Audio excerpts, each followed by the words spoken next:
ምን እየሆንክ ነው ብሎ አባትየው ተቆጣው። ካሌብ ያው በባለፈው ሳምንት እንደምታውቁት ሹሩባ ተሰርቶ ቀሚስ ለብሶ ጆሮ የማይሰማ ሆኖ የአባቱ ሆኖ ቤት መጥቶ ነበረ። ፊልድ ወጣሁ ብሎ ቲና ደግሞ ባለቤቷ ሄደልኝ ብላ ፈታ እያለች ነበር ከዳኒ ጋራ። አሁን ግን መጥቶባታል እና ምን እንደምትሆን እንግዲህ አብረን እናየዋለን። ቲናም ከዚህ ካሌብ መጣህ እንደ እኔ ፍቅር እንዴት ነህ ብላ ተቀበለችው ማለት ነው። ከዛ በኋላ ትሁትም ከዳኒ ጋራ እያወራች ነው ያለችው። ስለምንድን ነው የምታወራው? ስለ ቤት ነው የምታወራው። ቤት እኮ በስሟ ሊያደርግ ነው። ያደርግላት፣ ምን ችግር አለው ታዲያ? እኔ ግን እየተጫወቱብኝ ነው የሚመስለኝ ይላታል ዳኒ። እንግዲህ እሱን አብረን የምናየው ይሆናል ትለዋለች ትሁት እና ያው እንግዲህ ባሏ ስለመጣ እንግዲህ አብራው ተኝታለች። አልናፈኩም ወይ ትለዋለች ቴና። ያው ደግሞ እሱ ደግሞ ስለተናደደባት ብዙ ነገር ባይኑ በብረቱ ስላየ አብሯት ሊተኛ ፈቃደኛ አይደለም። መጽሐፍ እያነበብኩ ነው ብሎ ያመሃኛል ማለት ነው። ከዛ እሷም ተኝታለች። ከተኛችም በኋላ ያው እንግዲህ አባባ ጋራ ልትወጣ ነው። ቤቱን በስሟ ልታደርግ ልታስፈርም ማለት ነው። ደስ ብሏት እያለ ትሁት መታ ቁርስ ላቅርብ ወይ ትለዋለች። አቅርቢ ልጄ፣ እዚህ በልተን ብንሄድ ይሻላል ሲላትኝ፣ ከዛ ለምን ከደስታ ደስ ካለኝ መሀል ለምን እንደዚህ ታደርጊያለሽ? ለምንድን ነው አንቺ ሁሉን የሚነግሩሽን እሺ የሚሉሽ? ብላ ትሁትን ትጮህባታለች ማለት ነው። ከዛ በኋላ አባባን ያው እንግዲህ እንደፎከረችው ይዛው ወጥታለች። ይዛው ከወጣች በኋላ ወደ ቢሮ ይሄዳሉ ማለት ነው። የሚፈራረሙበት ቤት እዛ ቢሮ አላቸው። ግን አባባ መጀመሪያ ማስተካክሏል ማለት ነው። የውሸት ሰነድ አዘጋጅቶላታል ማለት ነው። ያው እንግዲህ ካሌብም ቤት ቁጭ ብሏል። እንግዲህ ቁርስ ሊበላ ነው። ትሁት እየጠየቃት ነው እና በቃ ዛተችብሽ አይደል? በሷ ቤት እኮ ብልጥ ሆናለች ይላታል። መዛት ብቻ በጣም ዛተችብኝ ትላለች ትሁት። ደስ ብሏታል ትሁት በነገራችን ላይ እና እሷ ደግሞ በቃ ሰነዱን በእጇ ያስገባች መስላት እና ደስ ብሏታል። በቃ በደስታዋ እንግዲህ እየጠጣች ትገኛለች። አባባንም ይዘው ገብታለች ማለት ነው። ያው ገብታለች ግን እስከሚወጣላት ድረስ ደስ ብሏት ተቸኩላለች። ከዛ በኋላ አባባም የተቀዳለትን ራሱ እንድች አልቀመሳትም ትቷት ወጣ። ምክንያቱም ተጠራጣሪ ነው። ጎበዝ ናቸው አባባ። እና እንግዲህ አሁን ለባለ ፍቅረኛዋ እንግዲህ ደወለችለት። ግን እሱ አያፈቅራትም።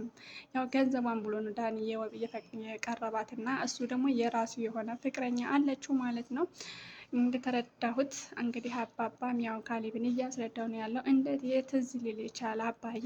እኔ እኮ በጣም ነው የምኮራብህ ይለዋል። አይ ልጄ ግዴ ነው እንግዲህ መሆን ያለበትን ነው ማድረግ ያለብኝ። ግን ልጅቷ ዛሬ ሰክራ ነው የምትመጣ ይለዋል። ያው እንግዲህ እንዳለውም እየጠጣች ነው። ወረቀቱንም እንግዲህ ያው እንደ ልጇ እየተንከባከበችው ነው። እንግዲህ እየጠጣች ነው። ዳኒ ከመጣ እንዴት ሊሆን ይችላል? በቃ እኔ ወረቀቱን ሊያዘው ሲላትኝ አላመነችውም። እነሱ በሁለታቸው መሀል ፍቅር የለም፣ መተማመን የለም። እሷም ለግሏ እንትን ትላለች፣ እሱም ደግሞ ለግሉ ብር ይጠይቃል ማለት ነው ከአባባ።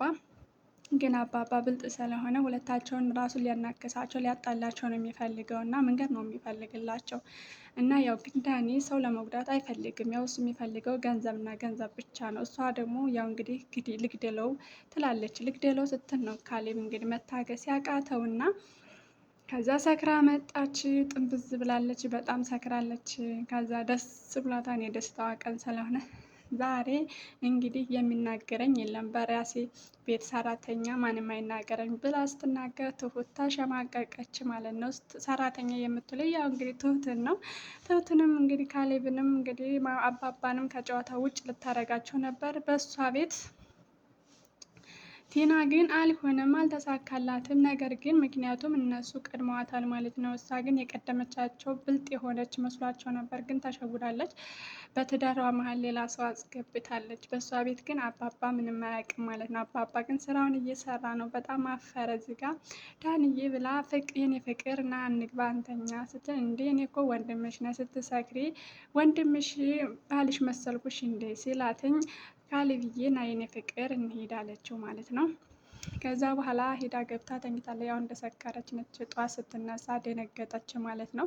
ወረቀቱን ፍለጋ ስታይ ከዛ ተዋርዴሻን ማታ ስትቀባጥሪ ነበረ፣ የራስሽ ጉዳይ ነው አላት ዳኒ ማለት ነው። ከዛ ካሊብም ያው እንግዲህ እንዳላወቀ መስሎ ወረቀቱን ይዞ መጥቷል። ይሄ ወረቀት የምን ወረቀት ነው ሲላተኝ፣ እሷ ደግሞ አባዬ በስም አድርጎልኝ ነው። እንዴት ይሄ ሊሆን ይችላል ሲላተኝ፣ እንዴ ባንተ ስም ይሁን ስለው እኮ እምቢ ብሎ ነው በሴት ስም ይሻላል አለኝ። ከዛ በኋላ እንደዛ ነው እንደ ብሎ አቀፋት። ከዚህ በኋላ ማንም አይሰነጭብንም ብሎ ተናገራት ማለት ነው። ደስ አላት፣ አምነዋለች ማለት ምንም በሷ ቤት ምንም የማያውቅ መስሏታል ማለት ነው።